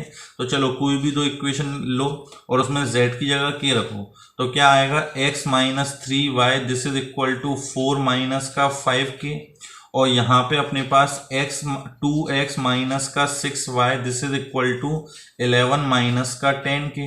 z की जगह k रखा और इसको उधर पहुंचाया। अब इस इक्वेशन में अगर मैं 2 का मल्टीप्लाई कर दूं किसके अंदर, फर्स्ट इक्वेशन के अंदर, तो फर्स्ट इक्वेशन क्या बन जाएगी, 2x माइनस का 6y this is equal to 8 minus का 10k। अब आप देख रहे हो कि इन दोनों इक्वेशन को अगर सॉल्व करेंगे तो एक्स और वाई की कोई वैल्यू निकल के आएगी, कोई नहीं, क्योंकि ये वो क्या क्या रिप्रेजेंट कर रही है, पैरेलल लाइंस। ये क्या रिप्रेजेंट कर रही हैं, पैरेलल लाइंस रिप्रेजेंट कर रही हैं। तो कोई सॉल्यूशन निकल के आ सकता है क्या, कोई सॉल्यूशन नहीं निकल के आ सकता। तो अपन क्या बोलेंगे कि भले ही dx dy dz और d 0 हैं लेकिन इसका कोई भी सॉल्यूशन नहीं होगा। तो देयरफॉर इक्वेशंस हैव या equations are inconsistent and have no solution। Clear है ये चीज। और वैसे तो 3D अगर पढ़ लेते तो आपको देख के ही पता लग जाता कि इसका कोई भी सॉल्यूशन निकल कर नहीं आने वाला। क्लियर है ये चीज। और चलो नहीं भी पता तो आप सॉल्व करने बैठोगे और जब सॉल्व करोगे तो एक ना एक जगह आके आप खुद ही फंस जाओगे कि इसके आगे तो अभी ये सॉल्व नहीं हो रहा, तो इसका मतलब इसका कोई भी सॉल्यूशन नहीं निकल के आएगा। क्लियर है ये चीज। चलिए और क्वेश्चंस देखते हैं अपन। नेक्स्ट का क्वेश्चन दे रखा है कि solve the following system of equation using determinant, ठीक है ना। तो कोई ज़्यादा खास क्वेश्चन नहीं है, बस इसमें क्या है कि एक्स वाई जेड के जो कोफिशिएंट है वो कांस्टेंट ना होके ए बी सी के फॉर्म में दे रखे हैं, और यहाँ पे कांस्टेंट जो है वो भी क्या है के फॉर्म में दे रखा है। तो मतलब स्पेशल क्वेश्चन कुछ भी नहीं है। अब इसको अपन को सॉल्व करना है तो वही d x D y d z निकालेंगे।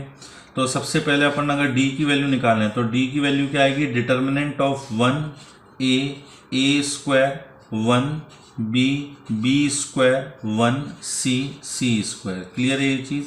अब देखो इसको अपन सॉल्व करेंगे तो इस टाइप के बहुत क्वेश्चन कर चुके हैं। इसको जब आप सिंप्लीफाई करोगे तो ये आएगा अपने पास a minus b minus c minus a. Clear है ये चीज़। सिमिलरली अब अपन dx निकालते हैं या d1 निकालते हैं कुछ भी।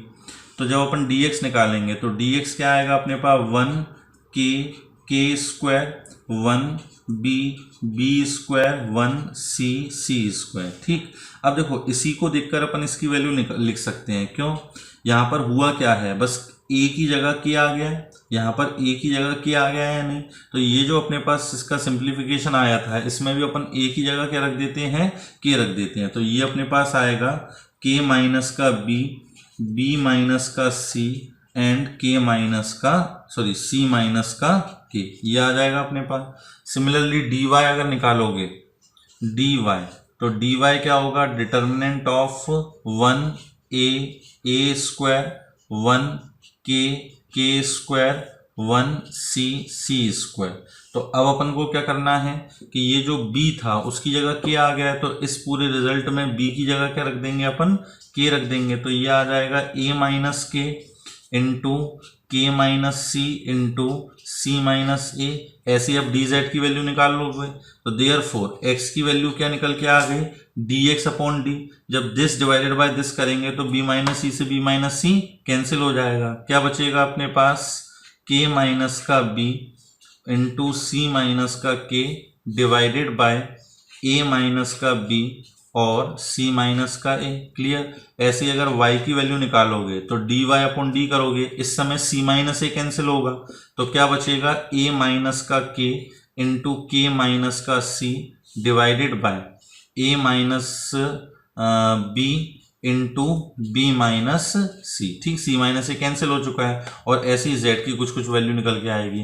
तो सिंपल सा क्वेश्चन है, बस इसमें जो कोफिशिएंट होते हैं वो किस फॉर्म में दे रखे हैं, ए बी सी के फॉर्म में दे रखे हैं। तो ये भी आई थिंक क्वेश्चन अच्छे से समझ में आ गया होगा। इसको आप कंप्लीट कर लेना। मैं देखो डायरेक्ट लिख के बता रहा हूँ, एग्जाम में आपको ऐसे डायरेक्ट नहीं लिखना कि इसके बाद सीधे ये लिख दिया। एग्जाम में यदि ये 5 नंबर का क्वेश्चन आ रहा है तो आपको प्रॉपर इसको सिंप्लीफाई करके दिखाना पड़ेगा। क्लियर है ये चीज। अपन को अभी क्या है कि सिंप्लीफिकेशन नहीं सीखना, सिंप्लीफिकेशन अपन काफी क्वेश्चन कर चुके हैं, अपन को देखना है कि सॉल्यूशन क्या निकल के आ रहे हैं। क्लियर है ये चीज। चलिए नेक्स्ट क्वेश्चन देखते हैं। अब देखिए इस टाइप का भी एग्जांपल पूछा जा सकता है क्या, कि if F X equal to A X square plus B X plus C. F X एक क्वाड्रेटिक एक्सप्रेशन दे रखा है, A X square plus B X plus C, such that अब F one equal to 8 F2 equal to 11 और F minus 3 जो है वो किसके इक्वल दे रखा है, 6 के इक्वल दे रखा है। तब अपन से पूछ रहा है कि बताओ Fx क्या होगा और F0 क्या होगा। अब Fx का मतलब यही नहीं कि आप ये बोल दोगे ax square plus B X plus C. हमको इसे सॉल्व करके ए बी सी की वैल्यू निकालनी पड़ेगी। आ रही है बात समझ में। तो देखो ये जो अपने पास 3 कंडीशन दे रखी है, F1 equal to 8, F2 equal to 11 and F minus 3 equal to 6, ये किस लिए दे रखी है, एबीसी की वैल्यू निकालने के लिए। 3 अननोन है, 3 कंडीशन दे रखी हैं। तो सबसे पहली कंडीशन क्या है कि F1 जो है वो किसके इक्वल है, अपने पास 8 के इक्वल। आ रही है बात समझ में। तो देखो F1 का मतलब क्या हो गया, x की जगह अपन को क्या रखना है, 1 रखना है। तो यहां जब अपन x की जगह 1 रखेंगे तो क्या आएगा, a plus b plus c. तो पहली इक्वेशन अपने पास क्या बन गई, a plus b plus c, this is equal to कितना, 8। This is equation first. Clear है ये चीज। अब F2 कितना दे रखा है अपन को, 11। अब F2 निकालना है, मतलब x की जगह क्या रखा है, 2 रखा गया है, तो यहां पर भी x की जगह 2 रख देंगे। तो क्या आ जाएगा अपने पास, 4a प्लस का 2b प्लस का c, this is equal to कितना, 11। This is equation second. Clear है ये चीज। एंड f ऑफ माइनस 3, ये कितना दे रखा है अपन को, 6 दे रखा है। तो अब f-3 के लिए x की जगह -3 रख दो, तो ये आएगा अपने पास 9a माइनस का 3b प्लस का c, this is equal to 6। Equation third, clear है ये चीज। तो अब आप देख रहे हो कि abc में 3 इक्वेशन बन गई हैं। अब जैसे अपन xyz के लिए लिखते थे ऐसे अपन किसके लिए लिखेंगे, abc के लिए। तो देखो 3 इक्वेशन क्या है अपने पास, पहली है a plus b plus c, this is equal to 8। फिर दूसरी इक्वेशन है अपने पास 4a प्लस का 2b प्लस का c, this is equal to 11। और तीसरी इक्वेशन अपने पास है 9a माइनस का 3b प्लस का c, this is equal to 6। Clear है ये चीज। अब इनको अपन को ऐसा नहीं एलिमिनेशन से सॉल्व करना है, लिखा हुआ है कि यूजिंग डिटर्मिनेंट, डिटर्मिनेंट का सॉल्व करके निकालना है। अब देखो a की वैल्यू अपन क्या बोलेंगे, जैसे x लिखा होता है तो dx अपॉन डी, अभी बोल देते हैं dA अपॉन डी। क्लियर है ये चीज। अब dA का मतलब क्या होगा और d का मतलब क्या होगा ये पता ही है अपन को। d का मतलब जो कोफिशिएंट से मिलके डिटरमिनेंट बनता है, तो 1 1 1 4 2 1 9 -3 एंड 1। क्लियर है ये चीज। तो ये क्या होगा अपने पास d के इक्वल होगा। अब अपन टाइम वेस्ट नहीं कर रहे इसको निकालने के लिए, मैंने पहले ही निकाल चुका हूं। इसकी वैल्यू कितनी आएगी अपने पास, -20। ऐसे ही सिमिलरली जब आप dA निकालोगे तो dA का मतलब क्या होगा कि ये जो कोफिशिएंट थे a के, इसकी जगह क्या लिखोगे, 8 11 6। तो डिटर्मिनेंट ऑफ 8 11 6 1 2 -3 1 1 1 ये आएगा। तो dA की जो वैल्यू निकल के आएगी वो कितनी आएगी आपके पास, -10। सिमिलरली जब अपन dB की वैल्यू निकालेंगे तो dB की वैल्यू जो निकल के आएगी वो आएगी -30, और DC की जो वैल्यू निकल के आएगी वो आएगी अपने पास -120। क्लियर है। तो अब अपन क्या बोल सकते हैं कि therefore A is equal to कितना, dA अपॉन D था, D की वैल्यू कितनी आई है, -20। तो dA कितना आ गया अपने पास, -10 अपॉन -20, दैट इज 1/2। क्लियर है ये चीज। B की वैल्यू क्या निकल के आएगी, -30 अपॉन -20 मतलब 3/2। और C की वैल्यू क्या निकल के आएगी अपने पास, -120 अपॉन -20 दैट इज 6। क्लियर है ये चीज। तो देयरफॉर अपन क्या बोल सकते हैं कि जो अपने पास fx था ये किसके इक्वल आ जाएगा, abc की वैल्यू रख दें तो 1/2 x square plus 3/2 x plus का 6, ये तो किसके इक्वल आ गया, fx के इक्वल। एंड f0 की वैल्यू क्या निकल के आएगी, तो f0 निकालना है तो x की जगह 0 रख दो, तो x की जगह 0 रखोगे तो f0 कितना आएगा, 6 आ जाएगा। क्लियर है ये चीज। तो इस टाइप के क्वेश्चन भी पूछे जा सकते हैं, ठीक है ना। अब एक आध क्वेश्चन और देखते हैं, उसके बाद अपन देखेंगे जैसे कॉम्पिटिशन में पूछे जाते हैं। क्लियर है ये चीज। अब देखो नेक्स्ट क्वेश्चन अपने पास क्या दे रखा है, solve using Cramer rule. Equation है किसी भी टाइप से लिख कर वो दे सकता है। अब यहाँ पर XYZ नहीं लिखा, 1/x 1/y 1/z के फॉर्म में दे रखा है, और इसको अपन को क्रैमर रूल से सॉल्व करना है। ठीक, तो देखो 1/x 1/y 1/z के फॉर्म में लिखा है, कोई दिक्कत नहीं है। अपन क्या करते हैं कि 1/x को लिख लेते हैं a, ठीक, 1/y को क्या लिख लेते हैं b, और 1/z को क्या लिख लेते हैं c। क्लियर है ये चीज। तो देयरफॉर अपनी इक्वेशन क्या बन जाएंगी, पहली इक्वेशन बनेगी अपने पास 2a प्लस का 3b plus 10c, this is equal to 4। पहली इक्वेशन यही बनेगी। दूसरी इक्वेशन क्या बन जाएगी अपने पास, 4a माइनस का 6b प्लस का 5c, this is equal to 1। और तीसरी इक्वेशन बनेगी 6a प्लस का 9b माइनस का 20c, this is equal to 2। अब ये 3 इक्वेशन बन गई। अब इसको अपन को क्रैमर रूल से सॉल्व करना है, तो वही सबसे पहले अपन dx dy dz निकाल लें। तो d की वैल्यू क्या आएगी अपने पास, डिटर्मिनेंट ऑफ 2 4 6 3 -6 9 और 10 5 और माइनस का 20। क्लियर है ये चीज। अब इसको जब आप सॉल्व करोगे तो ये वैल्यू निकल के आएगी आपके पास 1200। क्लियर। ऐसे अब अपन को dx निकालना होगा, तो dx के लिए क्या करेंगे, x के कोफिशिएंट की जगह अपन कांस्टेंट लिख देंगे। तो कांस्टेंट क्या है, 4 1 और 2, तो ये अपने पास आ जाएगा 4 1 2, बाकी 3 -6 9 10 5 -20, ये ऐसे ही रहेगा अपने पास। ठीक, इसकी वैल्यू जब आप निकालोगे तो ये निकल के आएगी अपने पास 600। फिर अपन को निकालना है dy, तो अब अपन y के कोफिशिएंट की जगह क्या रख देंगे 412, तो ये अपने पास आ जाएगा 2 4 6 1 4 2, नहीं कितना था 412, सॉरी 412, और ये था अपने पास 10 5 -20। ठीक, एग्जाम में ऐसे डायरेक्ट नहीं लिखना, सिंप्लीफाई करके दिखा देना। तो d2 कितना आएगा अपने पास, इसको dy को निकालेंगे तब ये अपने पास क्या आ जाएगा 400। अब देखो यहाँ पर अपने पास abc में इक्वेशन है, तो इसको अभी अपन abc लिखते हैं, तो da db, और अब dc अपन अगर निकालेंगे तो dc जो आएगा तो डिटर्मिनेंट ऑफ 2 4 6 फिर 3 -6 9, और यहाँ आ जाएगा 412, और इसकी वैल्यू कैलकुलेट होगी कितनी आएगी 240। क्लियर है ये चीज। तो अपने पास D A D B D C आ गया। अब अपन ए बी सी की वैल्यू लिख सकते हैं। तो देखो देयरफॉर अपन क्या बोलेंगे कि ए जो है वो किसके इक्वल है, D A upon D. D तो अपना आ गया था 1200 और डी ए कितना आया अपने पास 600, तो 600 अपॉन 1200 ये कितना आ गया अपने पास 1/2। फिर b की वैल्यू क्या होगी अपने पास, b जो है डी बी अपॉन डी, तो डी बी आया था कितना 400 और d कितना है अपने पास 1200, तो ये आ गया अपने पास 1/3। और c की वैल्यू निकालनी है तो 240 अपॉन 1200, तो ये क्या आ जाएगा अपने पास 1/5। क्लियर है ये चीज। लेकिन ये अपना आंसर नहीं होगा, अपन ने ए बी सी थोड़ी ना थे क्वेश्चन में, अपने पास क्वेश्चन में क्या थे एक्स वाई जेड। अब देखो ए की वैल्यू 1/2 आई है, ए अपन ने किसको माना था 1/x को, बी अपन ने किसको माना था 1/y को, और सी अपन ने किसको माना था 1/z को। तो जब अपन कंपेयर करेंगे तो देखो एक्स की वैल्यू कितनी आ जाएगी 2, y की वैल्यू कितनी आ जाएगी अपने पास 3, और z की वैल्यू कितनी आ जाएगी अपने पास 5। क्लियर है ये चीज, कोई दिक्कत तो नहीं है। तो ये अपने पास सॉल्यूशन निकल के आ गया। अब अपन ये देखते हैं कि ये जो क्वेश्चन अपन ने करे हैं इस टाइप के क्वेश्चन स्कूल में पूछे जाते हैं, ठीक है ना। अब कंपटीशन में कैसे क्वेश्चन पूछे जाते हैं वो देखिए। देखिए कंपटीशन में क्या होता है ना, इस टाइप के क्वेश्चन ज्यादा पूछे जाते हैं। वैसे क्वेश्चन नहीं आएंगे कि आपको ना इक्वेशन को सॉल्व करके एक्स वाई जेड की वैल्यू निकालनी है।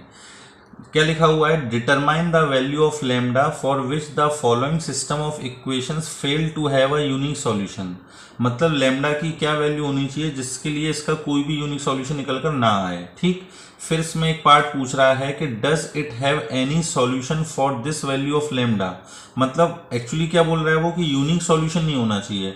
अब यूनिक सॉल्यूशन नहीं है तो इसका मतलब क्या हुआ, इनफाइनाइट सॉल्यूशन हो सकता है या नो सॉल्यूशन हो सकता है। ठीक है कि नहीं है।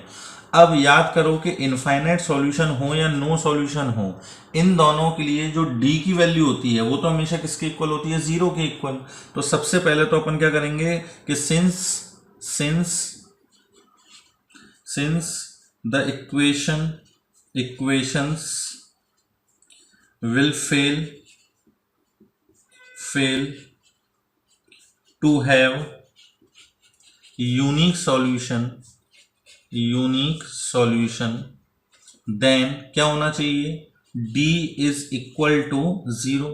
अब d की वैल्यू क्या होनी चाहिए 0, तो d की वैल्यू निकालते हैं अपन। तो d की वैल्यू क्या आएगी, determinant of lambda 3 -1 1 2 1 minus lambda 1 और 2। क्लियर है ये चीज। इसको जब आप सिंप्लीफाई करोगे तो ये किसके इक्वल रखना है, 0 के इक्वल। इसको जब आप सिंप्लीफाई करोगे तो ये अपने पास क्या निकल के आएगा, माइनस का 2 लैम्डा माइनस का 7, this is equal to 0। Clear है ये चीज। तो यहां से लैम्डा की वैल्यू क्या निकल के आ गई, माइनस का 7/2। क्लियर। अगर लैम्डा की वैल्यू -7/2 होगी तो d जो है वो किसके इक्वल होगा, 0 के इक्वल। तो इसका मतलब इसके यूनिक सॉल्यूशन तो नहीं आएंगे, या तो अब नो सॉल्यूशन होगा या फिर इनफाइनाइट सॉल्यूशन होगा। क्लियर है ये चीज। अब वो पूछ रहा था कि इस वैल्यू के लिए क्या कोई सॉल्यूशन है, तो अब अपन क्या करेंगे कि dx dy dz निकाल के देखेंगे। तो देखो dx अपने पास क्या है, dx अगर अपन निकालते हैं तो dx एक्चुअली होता क्या था कि x की कोफिशिएंट की जगह कांस्टेंट यूज करना है। तो dx जब अपन निकालेंगे तो देखो क्या आएगा, डिटर्मिनेंट ऑफ 1 2 -1 फिर 3 2 1 और -1 1 और 2। क्लियर है ये चीज, ठीक है ना। अब अपन क्या करते हैं, इसको एक्सपेंड कर लेते हैं डायरेक्टली। तो इसको एक्सपेंड करोगे तो 1 टाइम्स 4 माइनस 1 कितना 3, फिर -3 टाइम्स इसको छुपाया 4 प्लस 1 5, और -1 टाइम्स 2 प्लस का 2 4। तो ये अपने पास आ गया कितना 3 माइनस का 15 और माइनस का कितना 4, तो -19 प्लस 3 माइनस का 16 आ गया। तो अपन क्या बोल सकते हैं कि since dx is not equal to 0, dx क्या है अपने पास 0 के इक्वल नहीं है, therefore the above equations, the above या the given equations have no solution. अरे बात समझ में, अपने पास क्या था, d अगर 0 हो और dx dy dz में कम से कम एक नॉन जीरो हो तो नो सॉल्यूशन होता था। इनफाइनाइट सॉल्यूशन तो कब निकल के आते थे, जब dx dy dz और d ये चारों की चारों जीरो हो। अब यहाँ पे आप देख रहे हो कि dx जो है वो नॉन जीरो है और d जीरो है, तो x की वैल्यू अगर आप निकालना भी चाहोगे तो क्या लिखोगे, -16/0। ये कुछ निकल के आएगा क्या, कुछ निकल के नहीं आएगा, इसलिए अपन क्या बोल रहे हैं कि इसका सॉल्यूशन नहीं होगा। क्लियर है ये चीज। चलिए और क्वेश्चन देखते हैं। नेक्स्ट एग्जाम्पल अपने पास क्या दे रखा है कि for what values of A and be the following system of equation is consistent. ठीक, क्या होना चाहिए अपने पास कि ए और बी की क्या वैल्यू हो कि इन इक्वेशन का सॉल्यूशन कैसा आना चाहिए अपने पास, कंसिस्टेंट आना चाहिए, या ये इक्वेशन कैसी होनी चाहिए, कंसिस्टेंट होनी चाहिए। क्लियर है, साफ साफ दिख रहा है कि अपने पास नॉन होमोजीनियस इक्वेशन है। अब नॉन होमोजीनियस में कंसिस्टेंट सॉल्यूशन दो केस में होता है, जब यूनिक सॉल्यूशन हो या फिर इनफाइनाइट सॉल्यूशन हो। आ रही है बात समझ में। अब देखो दोनों के लिए अपन को d dx dy dz तो निकालने पड़ेंगे। तो सबसे पहले अपन क्या निकालते हैं, d निकालते हैं। तो d का मतलब हो गया डिटर्मिनेंट ऑफ 1 2 1 1 5 2 1 a 3। ठीक, अब मैं इसको सॉल्व करके नहीं बता रहा हूं, आई होप आपको सबको वैल्यू निकालनी आ गई होगी डिटरमिनेंट कैसे सॉल्व करते हैं। ठीक, तो इसकी वैल्यू जब निकालोगे तो ये आएगी अपने पास 8 माइनस ए। ठीक, d1 का मतलब क्या हुआ, डिटर्मिनेंट ऑफ 6 b 14 1 5 2 1 a 3। और इनमें ऐसा भी नहीं है कि कोई ऑपरेशन लगा के निकालना हो, छोटे छोटे से नंबर हैं, डायरेक्ट किसी भी रो के अलोंग एक्सपेंड कर दो वैल्यू आ जाएगी। इसको जब अपन निकालेंगे तो ये वैल्यू अपने पास निकल कर आएगी 2a minus B plus 20। Clear है ये चीज। सिमिलरली जब आप d2 निकालोगे तो d2 का मतलब डिटर्मिनेंट ऑफ 1 2 1 6 b 14 1 a 3। ठीक, इसको जब अपन कैलकुलेट करेंगे तो ये आएगा अपने पास माइनस का 8a प्लस का 2b और माइनस का 8। सिमिलरली जब अपन d3 निकालेंगे तो d3 देखना क्या आ रहा होगा, 36 माइनस b। d3 का मतलब क्या होगा, determinant of 1 2 1 1 5 2 and 6 b 14। c की कोफिशिएंट की, z की कोफिशिएंट की जगह अपन कांस्टेंट रिप्लेस कर देंगे। क्लियर है ये चीज। तो ये अपने पास d dx dy dz की वैल्यू आ गई, या d d1 d2 d3 की वैल्यू निकल के आ गई। आ रही बात समझ में। अब देखिए अपन एक जगह लिख लेते हैं। देखो d की वैल्यू क्या निकल के आई है, 8 माइनस ए। dx या d1 की वैल्यू क्या निकल के आई है, 2a माइनस का b और प्लस का 20। फिर dy की वैल्यू क्या निकल के आई है अपने पास, माइनस का 8a प्लस का 2b और माइनस का 8, और dz की वैल्यू जो आई है वो आई है 36 माइनस का b। क्लियर है ये चीज। अब अपने पास इसके अंदर दो केस हो सकते हैं। Case first, for consistent solution, पहला केस क्या हो सकता है कि d is not equal to 0। पहली कंडीशन तो ये हो सकती है कि d जब 0 नहीं होगा तब अपने पास कैसे सॉल्यूशन आएंगे, यूनिक सॉल्यूशन। तो d is not equal to 0 मतलब 8 minus a is not equal to 0, that is a is not equal to 8। मतलब a की वैल्यू क्या नहीं होनी चाहिए, 8 नहीं होनी चाहिए, इसके अलावा कुछ भी हो सकती है।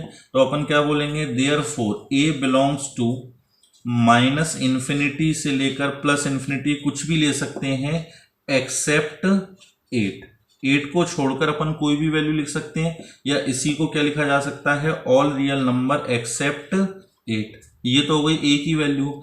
अब बी के बारे में तो कुछ ऐसा है नहीं है, तो b belongs to all real number, b कुछ भी बना रहा है। आ रही है बात समझ में? तो कंसिस्टेंट सॉल्यूशन के लिए ए और बी की पहले वाले केस में वैल्यू क्या हो सकती है? A belongs to all real number except 8 और B belongs to all real number. दूसरा केस अपने पास क्या बनेगा?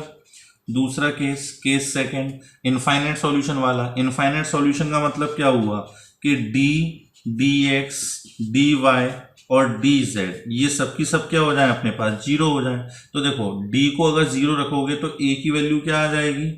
ए इज इक्वल टू कितना आ जाएगा अपने पास? 8 आ जाएगा। क्लियर है ये चीज? अब ये ए की वैल्यू 8 अपन यहां रख देते हैं, तो देयरफॉर ए की वैल्यू जब 8 रखोगे तो डी एक्स क्या बनेगा? देखो 8 2 जा 16, 16 प्लस 20 36 माइनस बी। आ रही है बात समझ में? डी वाई क्या बनेगा अपने पास? यहां रख दो ए की जगह कितना? 8, तो 8 8 जा 64, 64 माइनस का 8 यह आ जाएगा अपने पास -72। तो माइनस का 72 और प्लस का 2 भी। यहां से अगर अपन -2 कॉमन ले लें तो ये भी अपने पास क्या आ गया? 36 माइनस बी। और डी जेड की वैल्यू क्या दे रखी है? 36 माइनस बी। अब अपने पास केस सेकंड के लिए d x, D y, d Z ये भी जीरो होने चाहिए थे। तो देख रहे हो कि इनको जब जीरो रखोगे तो क्या आ जाएगा? 36 minus b equal to zero. तो बी इज इक्वल टू कितना आ जाएगा अपने पास? 36। क्लियर है ये चीज? कोई दिक्कत तो नहीं है? तो अपने पास ए की वैल्यू तो आ गई कितनी? 8 और बी की वैल्यू क्या आ गई अपने पास? 36। सॉरी, हाँ बी की वैल्यू कितनी आ गई अपने पास? 36। क्लियर है यहाँ तक? तो ये वैल्यू होंगी तब भी अपने पास कैसे सॉल्यूशन होंगे? कंसिस्टेंट सॉल्यूशन होंगे। ठीक है ना? लेकिन इसमें अब देखो एक डाउट आ रहा है, जैसा अपन ने अभी एक क्वेश्चन किया था कि उसके अंदर d x, D y, d z और डी ये जीरो थे, ये जीरो थे, लेकिन फिर भी उसके इनकंसिस्टेंट सॉल्यूशन थे। तो आपको ये ए और बी की वैल्यू रख के चेक करना पड़ेगा कि अपने पास कोई सॉल्यूशन निकल के आ रहा है या नहीं, है ना? लेकिन जैसी अपन को इक्वेशन दे रखी है तो इसमें तो वैसा होगा नहीं कि अपने पास सेम इक्वेशन बन जाए। देखो ए की वैल्यू क्या निकल के आई है अपने पास? 8 और बी की वैल्यू 36। ए की वैल्यू 8 रखोगे तो यहाँ पर क्या आ जाएगा? पहली इक्वेशन तो लिखी हुई है x plus y plus z equal to 6। दूसरी equation 2x plus 5y plus 8z equal to 36। और तीसरी equation x plus 2y plus 3z equal to 14। तो ये कहीं से भी नहीं लग रहा एक्स वाई जेड की कोफिशिएंट कोई प्रोपोर्शन में तो है नहीं, तो 100% इसका तो कोई सॉल्यूशन निकल कर आएगा अपने पास। क्लियर है ये चीज? कोई दिक्कत तो नहीं है इसके अंदर? तो ये भी समझ गए होंगे। इसी टाइप के क्वेश्चन जो है वो कंपटीशन में पूछे जाते हैं। अरे बात समझ में कि कोई भी अपने पास अननोन दे देगा और कोई भी कंडीशन दे देगा, फिर वो पूछेगा कि उस अननोन की वैल्यू क्या हो सकती है। आई बात समझ में? चलिए आगे और देखते हैं अपन। नेक्स्ट क्वेश्चन अपने पास जो दे रखा है वो होमोजीनियस इक्वेशन पर बेस्ड है ना? अभी तक अपन ने जो क्वेश्चन करे थे वो नॉन होमोजीनियस के थे, अब ये क्या है? होमोजीनियस का। Solve the following system of equation. अब देख रहे हो कि कांस्टेंट जो है वो जीरो दे रखे हैं, तो अपने पास इक्वेशन कैसी हो गई? होमोजीनियस। और होमोजीनियस में सिर्फ दो ही केस बनते हैं, एक होता है ट्राइवल सॉल्यूशन और एक होता है नॉन ट्राइवल सॉल्यूशन। और होमोजीनियस इक्वेशन में अपन को d x, D y, d z निकालना ही नहीं होता क्योंकि उनकी वैल्यू तो जीरो ही होती है। तो सिर्फ अपन क्या कैलकुलेट करेंगे इसके अंदर? डी कैलकुलेट करेंगे। तो देखो डी की वैल्यू क्या होगी? डिटर्मिनेंट ऑफ 3 1 2 -4 1 3 एंड 5 माइनस का 2 एंड 1। क्लियर है ये चीज? अब इसको कैलकुलेट कर लेते हैं। तो 3 टाइम्स 1 प्लस का 6 7, फिर प्लस के 4 टाइम्स 1 माइनस का प्लस का 4, तो ये आ जाएगा 5। और -5 टाइम्स 3 माइनस का 2, तो ये कितना आ जाएगा अपने पास? 5 टाइम्स 3 माइनस का 2 दैट इज कितना? 1। तो ये अपने पास कितना आ गया? 7 3 जा 21 प्लस का 20 और माइनस का 5। क्लियर? तो ये आ गया अपने पास 41 माइनस 5 दैट इज 35। तो अपन क्या बोल सकते हैं कि सिंस d is not equal to 0। अब d अगर 0 नहीं होता तो अपने पास एक्स वाई जेड की वैल्यू क्या आएगी? याद करो, d x y x d अगर 0 नहीं है तो एक्स वाई जेड की वैल्यू क्या बोलेंगे अपन? 0 अपॉन नॉन जीरो, तो दैट इज 0। तो कैसे सॉल्यूशन होंगे ये? Trivial solution. आ रही बात समझ में? क्लियर है ये चीज? इस टाइप का क्वेश्चन आपसे स्कूल में पूछा जा सकता है। अभी अपने पास एक एग्जाम्पल दे रखा है, ये भी अपने पास होमोजीनियस इक्वेशन पर बेस्ड है और इसमें भी अपन को क्या करना है, अननोन की वैल्यू निकालनी है। लेकिन देखो पूछने का तरीका अलग है, ठीक है ना। एक तो वो डायरेक्टली लिख सकता था कि अगर इन इक्वेशन का सॉल्यूशन कैसा है, अपने पास नॉन ट्राइवल है तो अपन को लेमडा की वैल्यू निकालनी है। अभी यहाँ पर नॉन ट्राइवल जैसा वर्ड कहीं नहीं दिख रहा, ठीक। लिखा क्या है उसने कि x y z is not equal to 0 0 0। क्या मतलब हुआ कि एक्स वाई जेड जो है इन तीनों की वैल्यू 0 0 0 नहीं है। क्लियर है ये चीज। अब हमने इक्वेशंस को देखा तो इक्वेशंस हमें कैसी दिख रही हैं, होमोजीनियस दिख रही हैं। तो होमोजीनियस में अपने पास दो ही टाइप के सॉल्यूशन होते हैं, या तो अपने पास ट्राइवल सॉल्यूशन होता है या फिर नॉन ट्राइवल सॉल्यूशन होता है।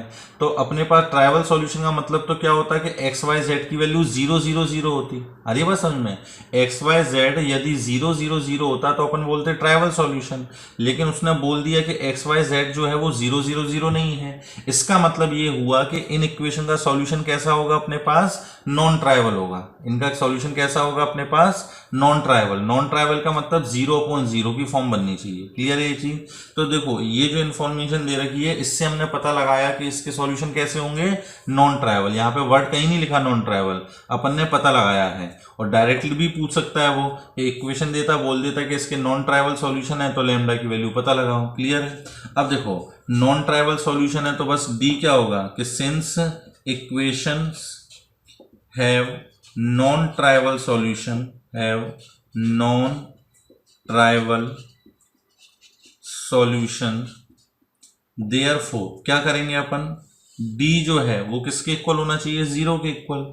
d का मतलब डिटर्मिनेंट ऑफ 2 2 7 3 -1 लैम्डा -2 3 एंड -1, इसको किसके इक्वल रख दोगे, 0 के इक्वल। इसको आप सॉल्व कर लेना तो लैम्डा की वैल्यू आपको यहां से पता लग जाएगी, क्या, 57/10। क्लियर है ये चीज। इसको आप सॉल्व करोगे तो लैम्डा की वैल्यू पता लग जाएगी कितनी, 57/10। आ रही है बात समझ में। अब इसी में चलो ये और बोल देता कि लैम्डा की वैल्यू भी निकालो और इन तीनों इक्वेशन को सॉल्व करके सॉल्यूशंस भी निकालो। ठीक है कि नहीं है। तो अपन को ये तो पता लग गया कि इसके कितने सॉल्यूशन है, अपने पास इनफाइनाइट सॉल्यूशन है। नॉन ट्राइवल है ना, नॉन ट्राइवल का मतलब क्या हुआ, इनफाइनाइट सॉल्यूशन है।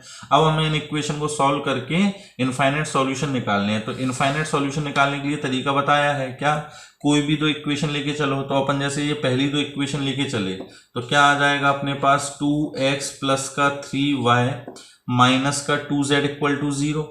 अब z की जगह अपन क्या रख देंगे, z की जगह अपन क्या रख देंगे k। तो क्या आ जाएगा, this is equal to 2k। और यहां भी z की जगह 2k रख दो तो 2x माइनस का y this is equal to minus का 3k।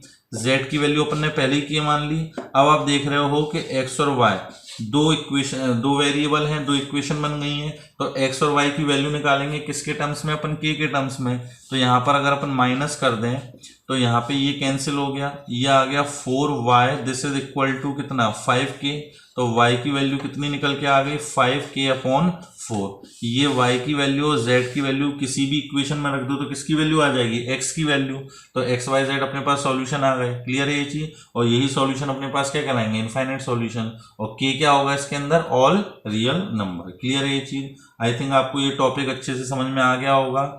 अब ये लेक्चर अपन यहीं एंड करते हैं। नहीं रुक जाओ, एक चीज और रह गई है अपनी, क्या, कि सॉल्यूशन डिटर्मिनेंट की हेल्प से अपन को ट्रायंगल का एरिया निकालना होता है। ये छोटा सा टॉपिक है और स्कूल में इसमें क्वेश्चन पूछे जाते हैं 1 नंबर 2 नंबर में, ठीक है ना। तो area of triangle using determinant एक छोटा सा टॉपिक और है, 5 मिनट का और देख लीजिए। Area of triangle using determinant